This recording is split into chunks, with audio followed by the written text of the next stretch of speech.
இந்த எல்லைக்கு வந்து என்ன கருப்பம் கூப்பிடுவானா அப்படின்னு ஒருத்த காத்துனுக்கிறான். அவன் இங்க முன்ன வரான்.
செயல்களும் திசைநிலைகள் மாறி குழப்பமான மனநிலையில இந்த எல்லைக்கு வந்துக்கிறாங்க. ஆமாவா இல்லையா?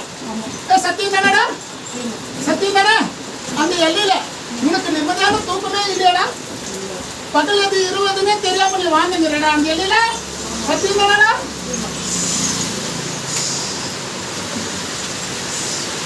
அந்த உணவுகள் இருந்து உள்ள போக மாட்டேங்குது.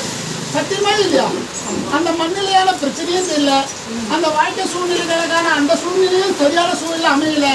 அந்த வாரிசு சூழ்நிலைகளும் சரியான சூழ்நிலை போகல. கொடுத்ததையும் வாங்க முடியல, வாங்கினத்தையும் கொடுக்க முடியல. அவமானம், அசிங்கம் அது மட்டும்தான் மிஞ்சம் உனக்கு. சத்தியம் தானடா?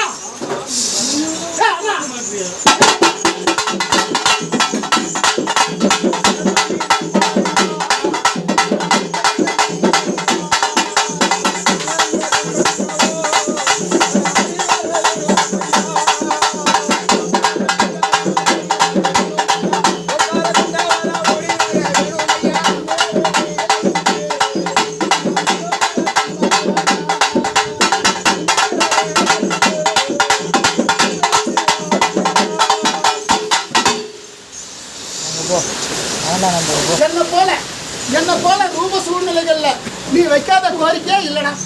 ஆமாவா இல்லையடா? அந்த சூழ்நிலைகள் இருந்தா உனக்குள்ள இருக்கிற அந்த கட்டும் உடையல, பிரச்சனையும் தீரல, பொருளாதார சூழ்நிலைகளும் உன்னை இறக்கமாவே போய் நிக்குதாடா. ஆமாவா இல்லையா? போடா.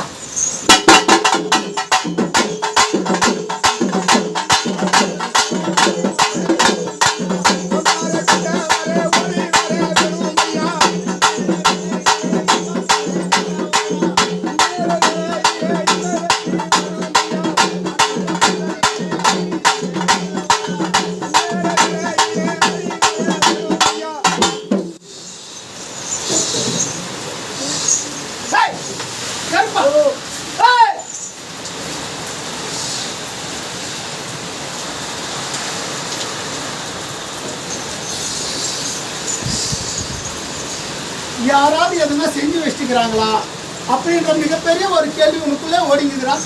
ஆமாவா இல்லையடா? இன்னும் 3 நாள்ல மீண்டும் இந்த எல்லைக்கு வாடா. நீ நல்லா புரிஞ்சுக்கா.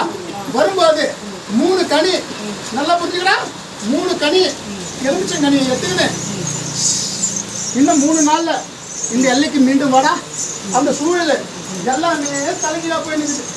உன்னை பார்த்தாலே எவ்வளோ சூழல நீ நல்லதுதான் பண்ற, நல்லதுதானா பேசுற, அது தவறா புரிஞ்சுக்கின்னு எல்லா பழிகளும் உன்னால தான் வைக்கிறாங்க. ஆமாவா இல்லையா? இந்த 3 நாள்ல இந்த எல்லைக்கு வா.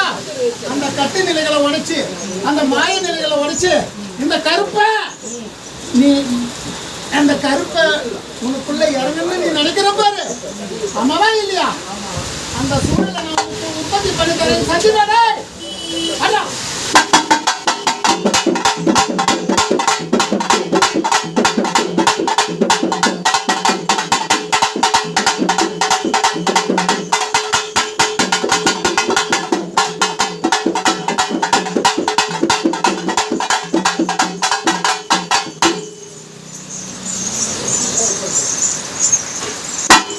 வச்சுக்கோங்க.